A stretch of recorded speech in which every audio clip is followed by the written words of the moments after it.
Hello, everyone. My name is Jessica Porras, and I'm the Senior Manager for Education and Outreach at CAQH Core. Welcome to our final CH Core Town Hall of 2018. I would like to mention a few logistical items. You will be able to download a copy of today's presentation from the caqh.org website tomorrow. Also, a copy of the slides and the webinar recording will be emailed to you in the next day or so. We will save time at the end of today's program to respond to your questions. I encourage you to submit your questions at any time during the webinar by typing them into the questions panel on your dashboard. We have a lot to cover during this town hall. We will start off with a CAQH Core overview, followed by a review of our overarching direction for 2019. We will then share the latest in our voluntary work, including core certification, prior authorization, attachments, and value-based payments. So let's get started. I'd like to introduce our first speaker, CAQH Core Director, Erin Weber. Erin?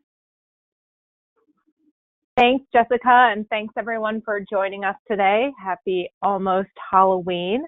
I'm going to give a quick overview of CORE for those who are less familiar with our initiative, and then I will turn it over to April Todd, our Senior Vice President of CORE and Explorations, to talk a little bit about our 2019 goals. Next slide, please. So CAQH Core is a multi-stakeholder initiative with a mission to drive the creation and adoption of healthcare operating rules that support standards, accelerate interoperability, and align administrative and clinical activities amongst all of the stakeholders. We were founded back in 2005 and have been growing ever since. We were designated by the Secretary of HHS to be the national author for operating rules under the Affordable Care Act, and we are governed by a multi-stakeholder board, which is equal parts health plans and providers, which ensures that any topic that moves forward within CORE is supported by both of those very important stakeholder groups. We see our role not only as the convener of the industry to develop operating rules, but we also support the implementation of the rules through a certification program. We do quite a bit of industry education and outreach through webinars like this and conferences and other educational opportunities. And we are also focused on tracking our progress and measuring ROI. Next slide, please. To date, CORE has developed 4 sets of operating rules. The slide highlights the rules that are currently available for industry implementation. They address key transactions like eligibility, claim status, EFT, ERA, claims, prior authorization, and enrollment and premium payment. We are in the process of developing 2 new phases of operating rules, which you'll hear more details about later in this session. The Phase 5 rules for prior authorization, and then looking to the future at attachment opportunities. Why we do this work is really demonstrated by the second row in this table, and that is the cost savings to the industry by moving from manual to electronic transactions. So the operating rules support the use of the electronic transactions and make them more valuable and meaningful for the various stakeholders. So you can see some of the cost savings, and those are just for a single transaction from moving from manual to electronic. And if you're thinking about how frequently these transactions are used in the industry, there's about an $11 billion savings opportunity there if we were to move to fully electronic transactions. Next slide, please. A couple updates from CORE. It's been a little bit since we had our last town hall. I think it was in the first half of the year. So I do want to welcome 6 new participating organizations. Any organization is welcome to join CORE and participate in the operating rule development process. This year we've had MDX Health, Tata Consultancy Services, Tessia, TransUnion, CareSource, and Ohio Health join. So very warm welcome to those organizations. We've also awarded 18 new CORE certifications to date. And you can see that the stakeholders there range from small health plans to various vendors across the industry. So congratulations to those organizations as well. Next slide. Another announcement I want to make is I mentioned earlier that the core board is multi-stakeholder. Over the course of 2018, we have welcomed 5 new voting members to the core board, representatives from key organizations, including the dental industry, Centene, Instamed, Harvard Pilgrim Healthcare, and Blue Cross Blue Shield of North Carolina. And so we are delighted to have those individuals on board. We also have several advisors on the core board who come from organizations that are really important to the work that we do. So we also welcome new representatives from CMS and X12 to our board. Next slide.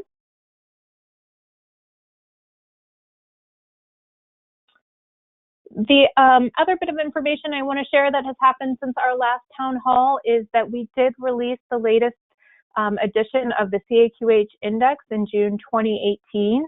And for those of you who don't know what the CAQH index is, it is a voluntary survey of plans and providers on industry-wide adoption of those HIPAA electronic transactions. So those cost savings I showed on the earlier side come from the CAQH index finding, which is monitoring industry progress with these transactions. If we flip to the next slide, you'll see some of the data we've been able to trend over the last 4 years now in terms of the progress we're making. And you can see for certain transactions like eligibility, claim status, remittance advice, we are making good progress in terms of moving towards more electronic adoption. Of course, claims has always been highly adopted, but there's still a lot of opportunity, particularly around prior authorization and claim attachments, which, as I mentioned, we'll speak about more later today. The index is available on our website for free if you're interested in going and downloading and reading the full details of the report. There's lots of information around the cost savings opportunities and the time and cost for providers between manual and electronic transactions. So with that, I am now going to turn it over to April Todd, who recently joined CORE, and we're very excited to have her leadership. And she's going to talk a little bit about our vision for 2019. April? Thanks, Erin. As we are in our last town hall of the year, I wanted to highlight where we are planning our direction for 2019. And in particular, wanted to highlight a few focus areas that you'll be hearing more from us as we head into the new year. So there are 3 areas in particular that we are going to be focusing on in 2019. First, and you'll hear some of our progress to date on some of these items, is to continue to serve as the national operating rule author to improve efficiency, accuracy, and effectiveness of business transactions. And in particular, we will be focused on 5 areas in this coming year.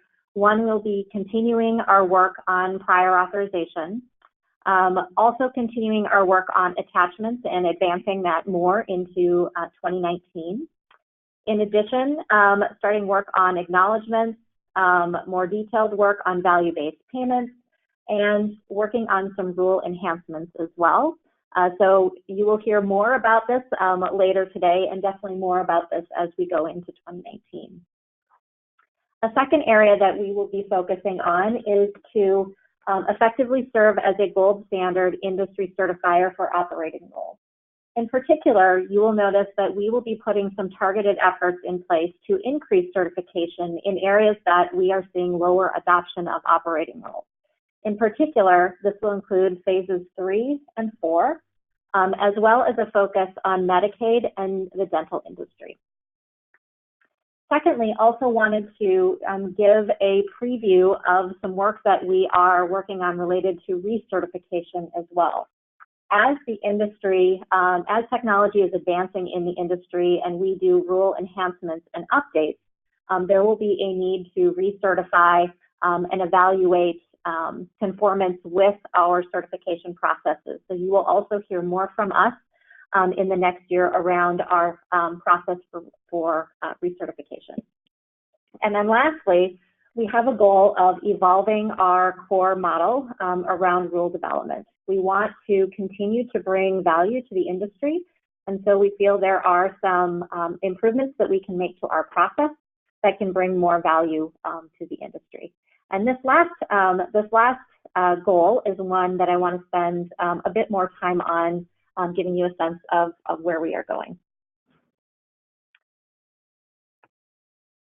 So given the pace of change in technology, we want to make sure at CORE that we are adopting new processes to evolve to be more nimble and responsive. So as you all know, as you participate in our process, our current process for rule development takes roughly 2 years to complete from start to finish. We are evaluating processes that can accelerate that rule development process. And by coincidence, some of the thoughts that we are having here also align nicely with where NCVHS is recommending some changes in the industry to accelerate the process of adopting standards and rules. In particular, we are working on processes to address more challenging topics where consensus may be difficult, but where if we can get alignment around a solution, it can have a larger impact on the industry.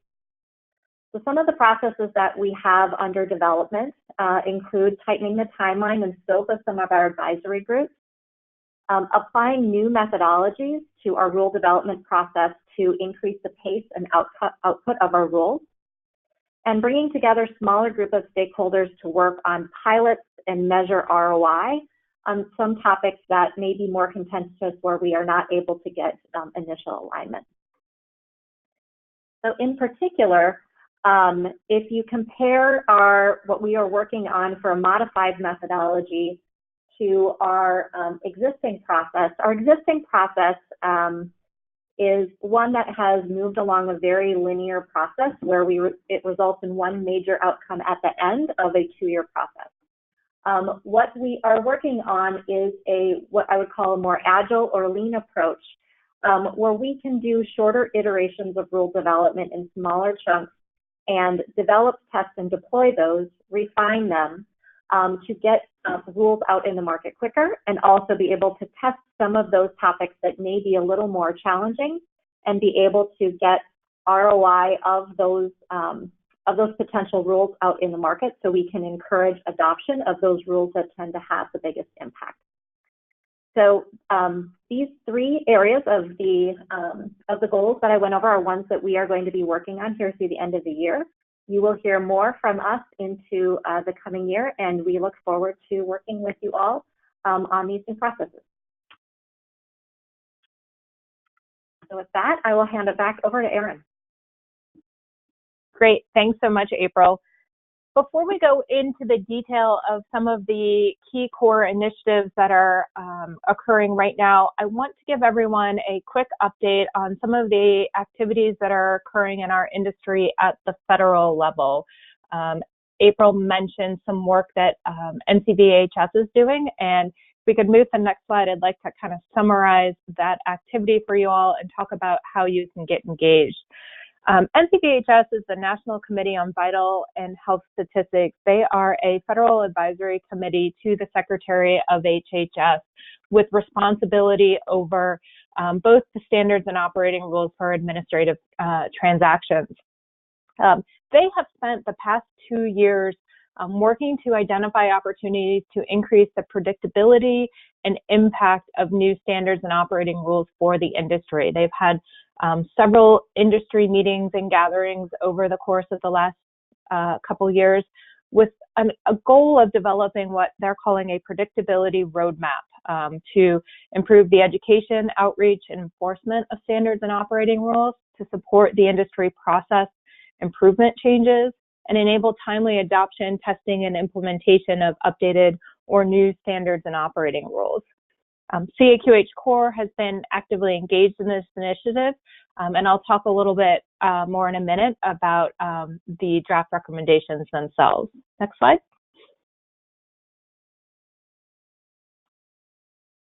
So NCVHS earlier this month put out a set of draft recommendations. If you're interested in reading the detail, there is a link on the slide here. They are also posted on the NCVHS website. But to summarize, there are really three areas where they include recommendations. First is around improvement for federal processes. They are recommending more visible enforcement of the existing regulations, more frequent guidance and outreach to the industry on these regulations, and improved responsiveness of the federal government to NCVHS recommendations and timeliness of regulatory activities. The second recommendation relates to improvements for standards development organizations, and they are clear that they are including operating rules when they are talking about the SDO processes to increase the diversity of industry participation in our work groups, improve the timeliness of standards development to support innovation and evolving business and technology changes, and to advance work group processes to affect productivity. And I think based on April's comments earlier, you can see how there is definitely some alignment in what we have been thinking about in terms of the direction of CORE over the next 1 to 3 years and where NCVHS is coming out with their recommendations. The third area is governance and oversight, with recommendations to increase the transparencies of processes, both from the federal government and the STOs, and address industry needs from the standards development processes. So we will be hosting a CORE participant-only virtual meeting, a small plug there to think about joining CORE. Not only do you get the opportunity to participate in our rule development processes, but we also have occasional participant-only meetings where we ask for feedback on different industry initiatives and places where we might provide comments. So we will be having that call on Monday. For those who are interested in joining, you can contact us at the email address below. The next slide talks a little bit about the next steps for NCVHS with regard to these recommendations. They are holding a public hearing on December 12th and 13th in Washington, D.C. to obtain feedback from invited stakeholders. Additionally, they are accepting comments, written comments on the recommendations from the industry, and information on how to submit a comment is available within the draft recommendations themselves. They've really outlined that they'd love to hear from the industry more feedback on whether their recommendations as a whole would improve the predictability of the adoption of administrative standards and operating rules, which additional recommendations may be critical to achieve more predictability, and then very specifically, they want to understand what the value proposition is of each recommendation and what improvements we as an industry believe might come out of each recommendation. And finally, maybe there are some potential unintended consequences from their recommendations, and they would like to hear feedback on that and how those could be mitigated with modifications to the comments or to the recommendations. So a plug there to take a look at those recommendations and confer with those within your organizations, and make sure to share your comments with NCVHS and CAQH CORE as appropriate. Next slide.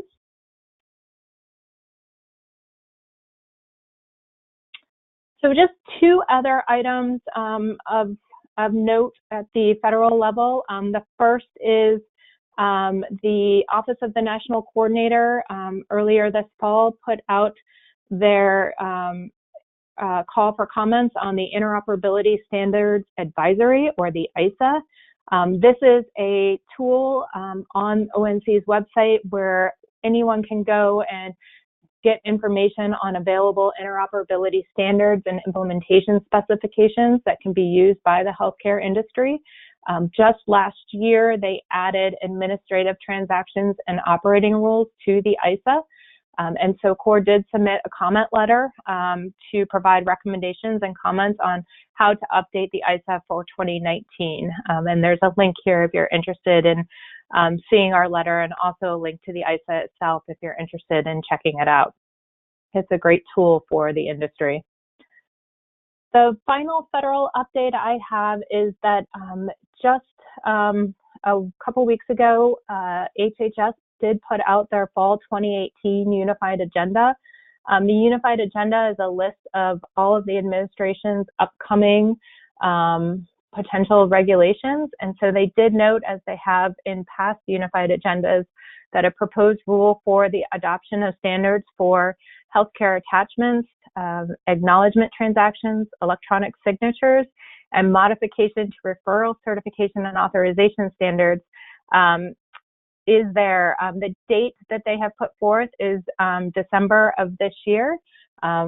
So we will continue to see in terms of HHS's timeline whether or not that is the timeline. But there's some more detail here on what is included in that NPRM. It's a notice of proposed rulemaking, so that organizations can begin to prepare and have some expectations about what might be coming out down the road from CMS and HHS. So I think that is all I have from a federal update perspective. I'm now going to turn it over to Taha Anjawala, who is our core manager for certification, to give a quick update on our certification efforts. Taha? Thanks, Erin. So today I'll be providing an update of kind of where we are with certification and the industry as a whole. And before I begin, I'd like to just give a quick update of the program, the certification program itself, for those that may not be familiar with it. So core certification offers cost savings, industry recognition, and a market advantage for organizations such as health plans and vendors that exchange administrative healthcare information. The certification program is designed to ensure that the streamlined exchange of administrative transactions by aligning IT systems with federally recognized and industry-developed operating rules. So, what makes certification the industry gold standard? And I think there are three important elements to know. First is the fact that the program was developed by industry for industry via a transparent discussion, review, and voting process. And this is the same industry-driven process that develops the operating rules. Second is that certification requires EDI-based testing that ensures that an organization has implemented operating rules and standards correctly. So this goes beyond other programs that only conduct documentation and policy-based reviews. And third is that CAQH Core serves as the neutral administrator that ensures organizations have gone through a thorough testing and vetting process before a Core Seal is awarded to ensure its integrity. And as the value of the Core Seal gives confidence to an organization and also the industry, that they've gone through an industry-driven, comprehensive, and non-biased independent process to ensure adherence to operating rules and underlying standards. So on the next slide, I'd like to highlight that the core certification program not only tracks adherence to operating rules and standards, but also drives and tracks market adoption for the rules and standards as well. So to date, we've awarded 348 certifications across phases 1 through 4 to industry organizations, and we've highlighted some earlier on the call. And the pie chart on the slide illustrates the penetration that those 348 seals have on various market segments of the healthcare industry. So overall, the healthcare industry has established a foundation with being able to see efficiencies afforded by phases 1 and 2, and that nearly almost 78% of commercial lives and health plans are covered via core certification, and 75% of Medicare Advantage lives are in health plans that are core certified. And then looking at Medicaid, 44% of lives in health plans or state fee-for-service programs are core certified, and for dental plans, 47% of commercial lives are impacted through phases 1 and 2 certification. So what does this data show? It shows that the momentum of core certifications reflects the industry commitment and mounting success of the multitude of stakeholders in healthcare to effectively share electronic data in secure and meaningful ways. However, more work is needed to be done to further drive adoption of phase 3, which includes healthcare payment and remittance, and phase 4, which touches claims in the prior authorization transactions for the healthcare system to obtain full benefits. And then on the next slide, I'd like to illustrate how core certification can provide large saving opportunities for Medicaid payers specifically. So as I indicated on the previous slide, state agencies and health plans covering 44% of all Medicaid enrollees have achieved some level of certification. This compares to 78% for commercial health plans and 75% for Medicare Advantage plans. The map on the slide indicates that indicate states that have some form of coverage by either a certified Medicaid agency or a managed Medicaid plan, and those states are indicated and shaded in purple. So by adopting all 4 phases of the operating rules and verifying through core certification, Medicaid payers can reduce their overhead expenses and direct more state and federal tax dollars towards patient care. For example, Medicaid payers in Florida could save $177 million, and those in California could save potentially $655 million annually. CORE has published state-by-state savings analysis, and this is available to download via our website. So if you're curious for your state of what the potential savings could be, you could download that report from our website. And so this all benefits, our enrollees, taxpayers, and government programs from efficient operational processes and electronic transactions that are significant. So, as your organization is working through budgeting for next year, whether you're a commercial or a public entity, keep core certification in mind as a way to save on costs and create efficiencies within your revenue cycle processes. So with that, I will turn it to Jessica for our next polling question. Thank you, Taha. So I want to take a pause for a minute and hear from our audience. We'd like to hear if you're interested or your organization is interested in pursuing core certification. So please indicate below if yes, you're interested in learning more, no, need more information, and if you're already core certified, we have an option there for you, and thank you. We hope you found value in core certification. And while we wait for people to respond to this poll, I just also want to remind you that if you have questions, you don't have to wait till the Q&A portion of the webinar. You can submit your questions now. So let's give this a few more seconds. And I think we should go ahead and share the results.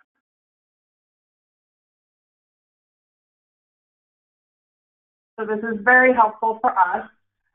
There's a nice variety there. This is very helpful for us to see that a quarter of our audience is certified. There's some people out there who want more information, and gratifying to see that there are people who want to hear more about core certification. So we will be contacting you in the next few weeks to give you more information.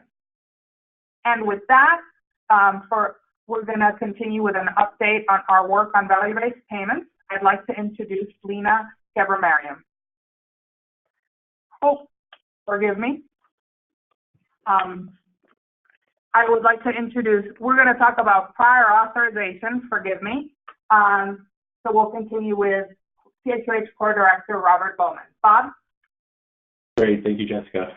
And just as both April and Aaron and now Jessica have informed you, we do want to provide a brief update on the prior authorization work that we're doing today.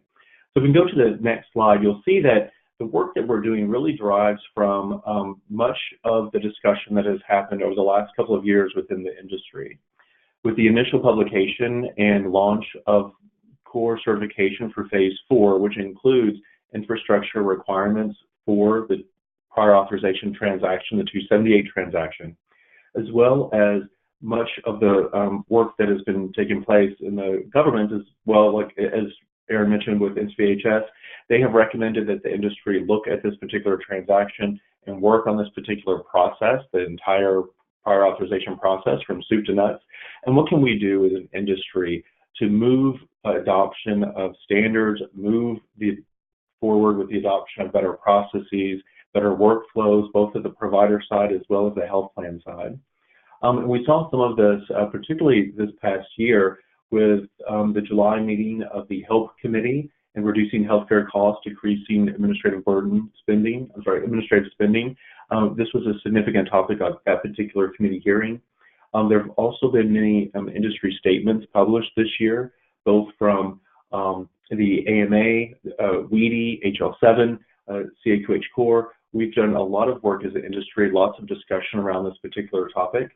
So how can we collectively as an industry move forward with particular, really looking at this topic as something that we can actually work on and move forward with, developing systems and applications and workflows that address many of the burdensome problems related to prior authorization.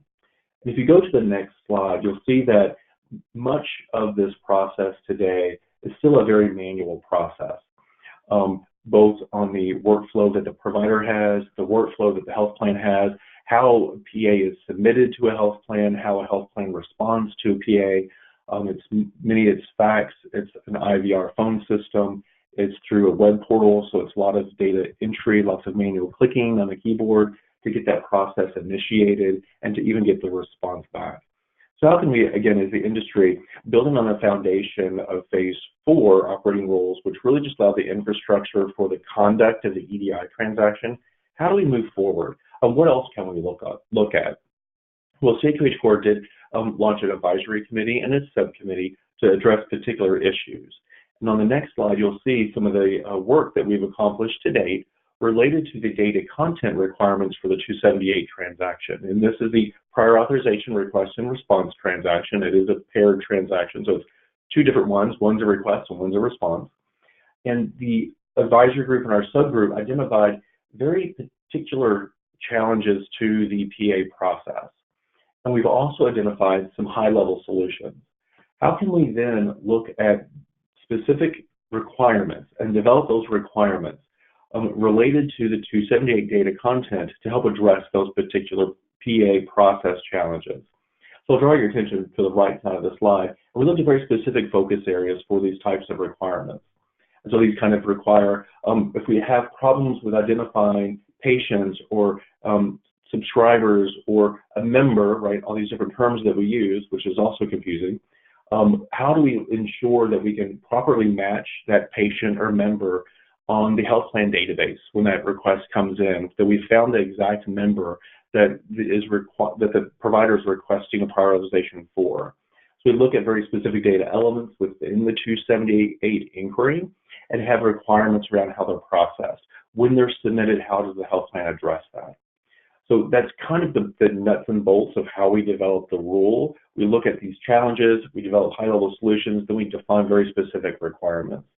Another good example is when a prior authorization is pended because the health plan needs additional documentation to be submitted to support the medical necessity requirements for the service, then there's very specific messaging that can go back to the provider so they can understand exactly what needs to be submitted for that particular PA request. So there's requirements around specific codes, specific messages can go back to the provider. And the rule requirements will identify what those requirements are for those types of messaging back to the provider. So we're looking at this really as a holistic approach, but we're looking at keying in and drilling down into very specific requirements for data that can be provided they can be supplied by the provider or requested by the health plan or provided by the health plan to make that process, the dialogue that takes place between a provider and a health plan, run much more smoothly. Everyone knows the requirements, the roles and responsibilities of the data exchange is really important. And knowing this data and having the data available, both within your EHR system and your practice management system, as well as in the health plan side, is really beneficial. And we can develop those types of requirements through a use case driven approach like this. We've also taken this approach with our web portals. And on the next slide, you'll see some of the same kind of process challenges related to web portals, our high-level solutions for web portals, as well as the very specific focus areas for the requirements that the subgroup in the rules work group are looking at right now. So again, just as a quick example, there are providers have to allocate lots of staffing resources to manage web portal submissions.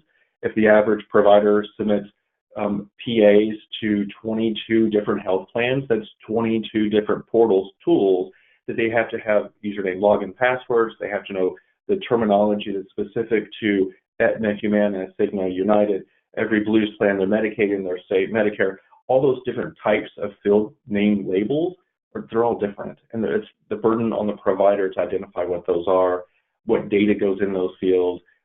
Is it the same data from plan to plan? Oftentimes it's not. So looking at standardizing the web form data field labels on the request and the response transaction on the web portal is a way to identify for the provider a consistency of language that they can become familiar with. They know exactly what the requested data is on screen and can go grab it from their EHR or the VMS system, supply it more correctly than they're doing today, more uniformly, and submit that information to the health plan. again, just another example of looking at the tremendous burden that is within our system related to the use of web portals for this particular transaction. Now, if we go down to the next slide, you'll see that we do want to provide also just a quick update on where we're at with the different tools and resources at CAQH that are pushing and driving this particular initiative forward. We've developed a Phase 5 rule set, and the rules work group is currently reviewing that today. There's actually a straw poll out where they're voting on those particular requirements and supplying their comments. That will probably finish by the end of the year. Then we'll launch our Phase 5 certification and testing subgroup and work group towards the end of this month into November, and they'll work through the first quarter of next year developing our certification test suite. As Taha mentioned, we also always develop certification for any phase so that health plans, providers, vendors, and clearinghouses can certify any systems or applications that conduct the transaction. So you need to make sure that that process and that tool and that certification component is built and developed for the industry. And that's what our certification and testing work groups and our technical work groups do. Last but not least, the all-core vote will take place probably in the second quarter of next year, and that's when the rule set will be developed and published for the industry for use. So again, just a quick update on the PA work that we're doing today. Again, if anyone's interested in joining our efforts, please let us know. We will reach out to you and make sure that we get you engaged. And with that, I'll hand the call over to Taha for a quick update on our attachment. Thanks, Bob.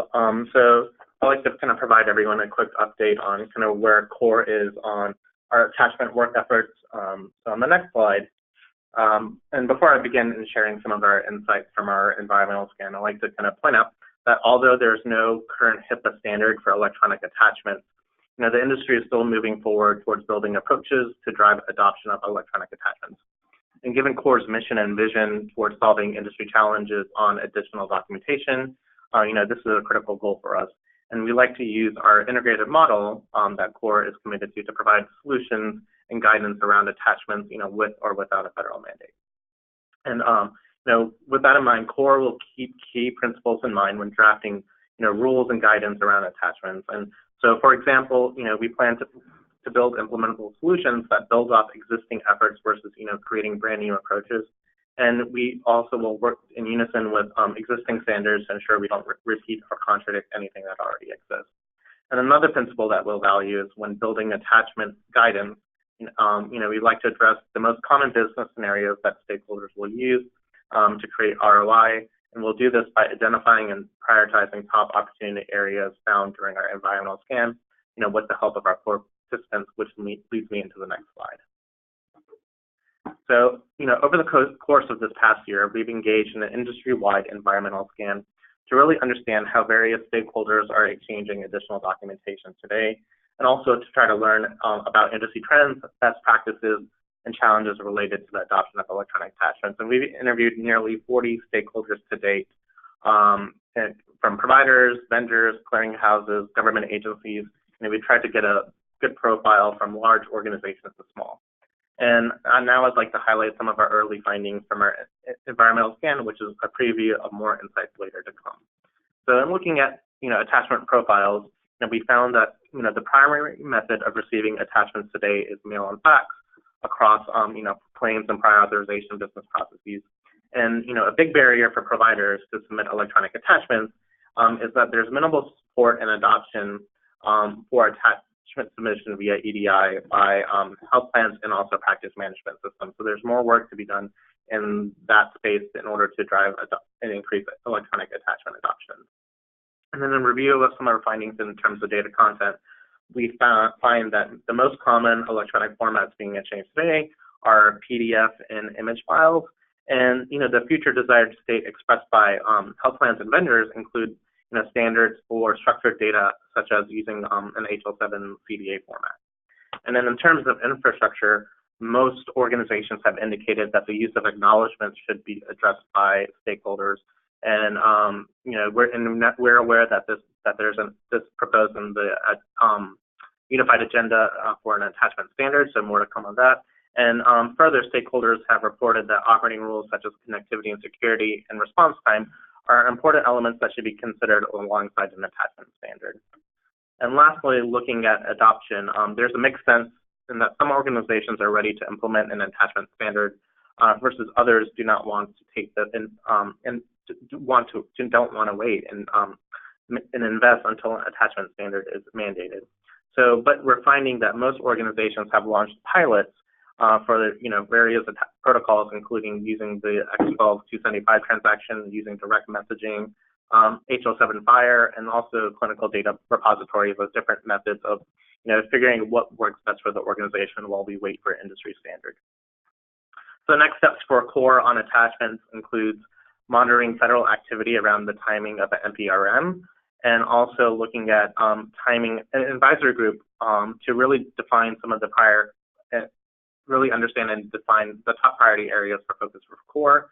And we'll also work to publish an industry report that will share more of our findings and best practices from our environmental scan. So with that, I will turn it over to Jessica for our next polling question. Thank you, Taha. So our next polling question, we would like to understand a little bit better from those of you in the audience the reasons why or factors why you're not utilizing electronic transactions for attachment. So let's go ahead and launch that poll, and I'll walk through the responses. So we're waiting on direction from the government for regulatory direction. Are you waiting for industry best practices or any guidance from the industry? Are you having trouble budgeting for this? Are you in the process of working on this? And any other reasons why you've had this challenge or this slowdown, please include it in the questions panel so that we can learn more about this. So let's give this a few more seconds, but there is a clear winner, and I'd love to hear Taha or Bob's observations on the responses to the polling question. So let's go ahead and share the poll results. So as you can see, waiting on regulatory direction and industry direction are the two top choices. Taha, what do you think of this response? So I think this kind of mirrors some of the findings we've seen on our environmental scan, where you have a lot of stakeholders waiting on regulatory direction because of the investment constraints around building systems to support electronic attachments. But at the same time, there's a good percent that's either waiting on industry direction or some that have already implemented standards. So that adding up to 34%. So I think there are some organizations that are making that shift and move, and I think it kind of speaks to when CORE started, looking at how with phase 1 and 2 operating rules, I think maybe with or without regulatory direction, I think there's still momentum and drive from the industry to kind of really look at attachments and how we can help facilitate that and move that forward. That makes a lot of sense, Taha. Thank you very much. And I was clearly very excited earlier, but now I'd like to introduce our next speaker, who's going to give us an update on our work on VBP, Lena Gebremarian. Lena? Thanks, Jessica. So move to the next slide. As the healthcare industry progresses from a volume-based to a value-based payment system, the needs of payers and providers have continued to evolve. Earlier this year, CAQH Core released a report detailing 5 major opportunity areas, which, if improved, could vastly reduce administrative burden, improve information exchange, and enhance transparency. So going clockwise at the top of this slide, you'll see that these opportunity areas include enhancing data quality and uniformity, improving operability both across and within organizations, increasing the transparency of patient risk stratification models and patient attribution models, and finally educating on the need for consistent and actionable quality measures. Moving to slide 38, you'll see that tackling these opportunity areas for value-based payments does not occur in a silo. In all likelihood, fee-for-service will never completely disappear, and therefore any CAQH Core initiative in the space will need to address administrative burden across the entire continuum.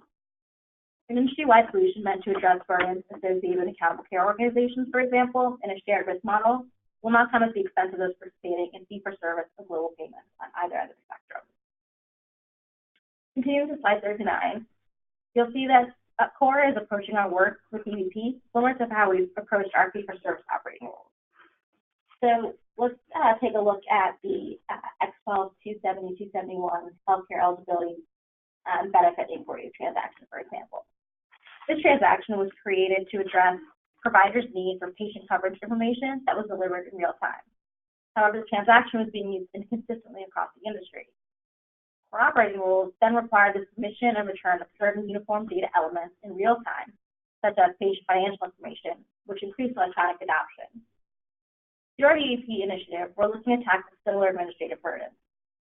For example, when a patient checks into a provider office for an appointment, the provider often doesn't know if she has financial risk associated with this patient, or if this patient is attributed to her value-based population. Currently, the industry is using their own solutions, such as proprietary provider portals, to deliver this information on a regular basis. But it's still often received by the provider after the encounter. So perhaps a potential business solution could be to prescribe a uniform use of the eligibility transaction for the X12-834 enrollment transaction, or the HL7 Fire Patient Resource Suspension, to define member-level attribution data content in real time. Again, this is just an example of something CORE could do, but as always, CORE's area of action will be chosen and guided by our CORE participants. As you'll see next on slide 40, our immediate next steps will be to launch a VVP advisory group by the end of this year, which will be a multi-stakeholder group, which will identify and select specific strategies for CORE to pursue. This group will likely run through Q1 of next year, when we will then launch a VVP subgroup, which will be responsible for executing on the advisory group's chosen strategies. This VVP subgroup will be open to all CORE participants.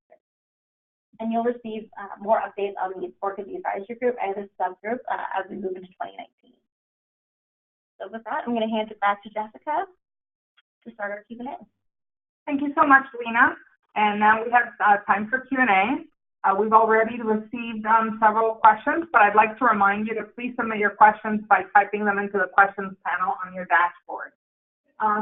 So our first question I'm going to send over to Bob. We got some questions from, is the dental industry using the 278 prior authorization transaction, or are they using a different transaction? There seems to be a little question about which transaction would be most beneficial. No, that's a great question, and it's not necessarily industry specific, or may not be for long.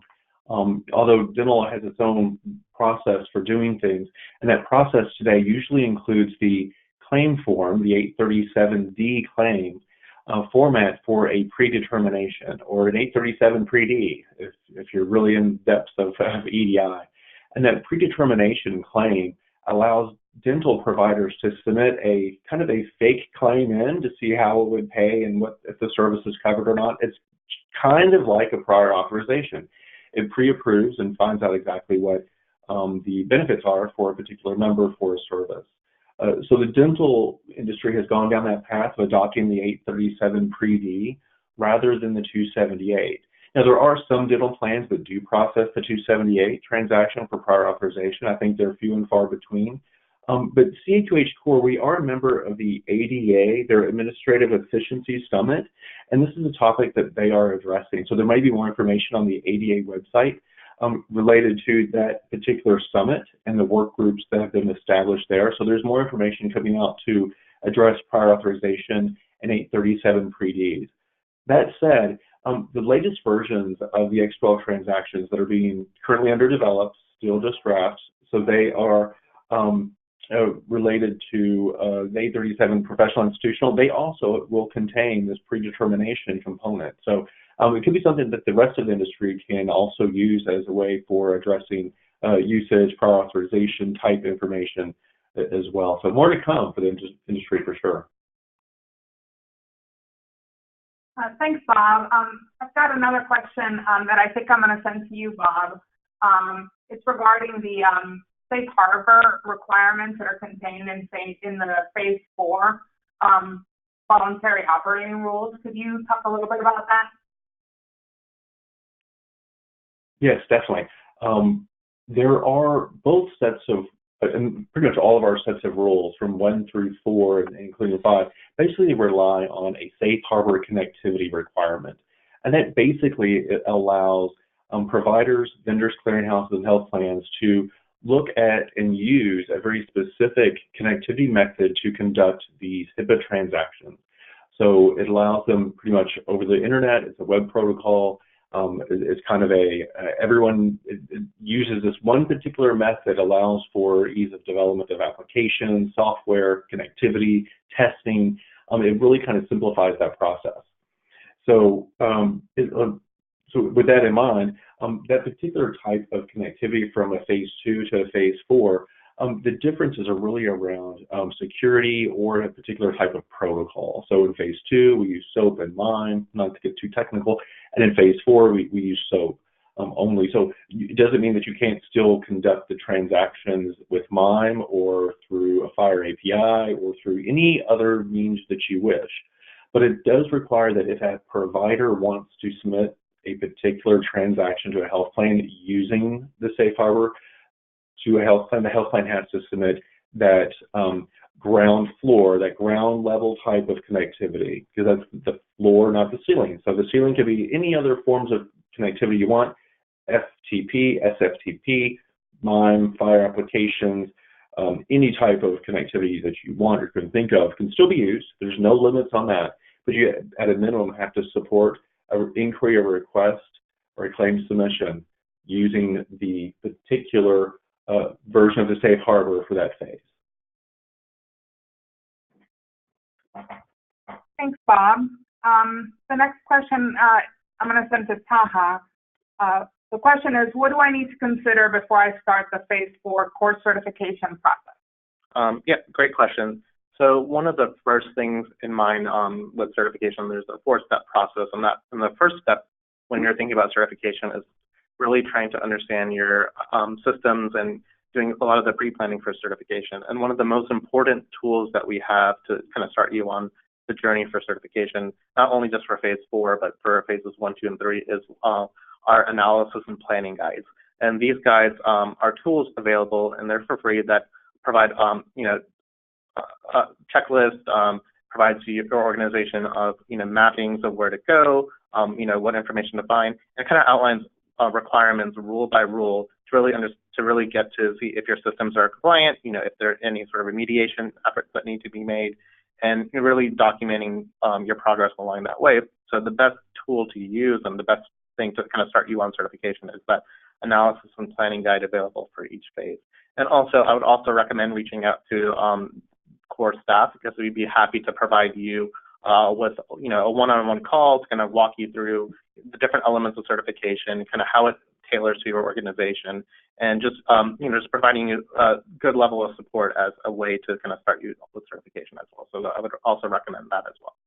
And if I can add a plug to education and outreach, we did do a webinar a few months back on best practices for phase 4 certification. So that's a nice, you can just put your headphones in and get on the treadmill and learn about phase 4 course certification. Taha, the next question I'm going to send back to you, and it's when will the attachments work group work begin? So we anticipate our attachments advisory group probably to start early in 2019. And a lot of this depends on the timing of, when an NPRM may be released, be issued by HHS. So, more to come on that, and we'll probably have more updates early next year, but probably sometime early next year for an attachment advisory group to really review some of the NPRM findings, and also really work to identify and prioritize the opportunity areas identified through our environmental scan, which will then lead to an attachment subgroup thereafter. Thank you, Taha. And so the next question is another one for Bob. The question is, will pre-authorization for services such as an outpatient MRI need to be submitted in the future through CAQH Core if the insurance company is participating or certified? Bob, could you respond? Yeah, definitely. A great question. And sorry for any confusion. CAQH Core does not have a utility or a solution in the market for prior authorization. What we're actually building and drafting are sets of operating rules to address and to be used basically by those entities in the industry that do build those tools.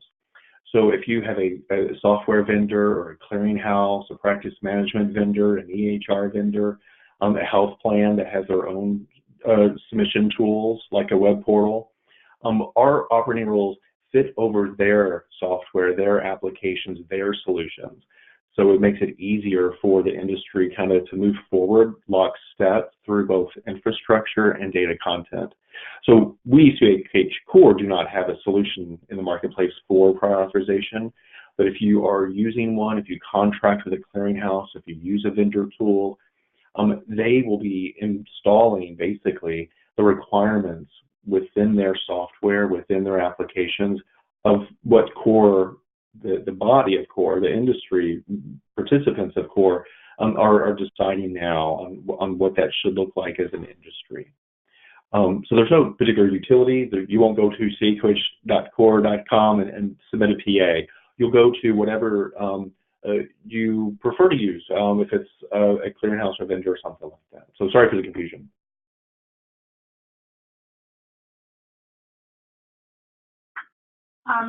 Thank you, Bob. So here's another one for Taha. How would a hospital benefit from being Core certified? Yeah, it's definitely a great question. And from the provider's perspective, Core certification can benefit providers by, we have lots of checklists and by testing and performance by using EDI transactions. You can ensure that your IT systems are, receiving, real-time connectivity, transactions, ensuring that you probably have a direct connect with your payer. And additionally, by achieving Core certification, you can show to other trading partners and also your patients that you're maximizing the efficiencies afforded by the operating rules and standards. So those are some of the benefits. We do have lots of different things, but the main aspect is that you're actually going through step-by-step testing processes to ensure your IT systems are in sync with the federally mandated operating rule requirements.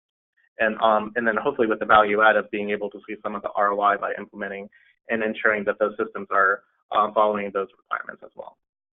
Thank you. That's really helpful, Taha.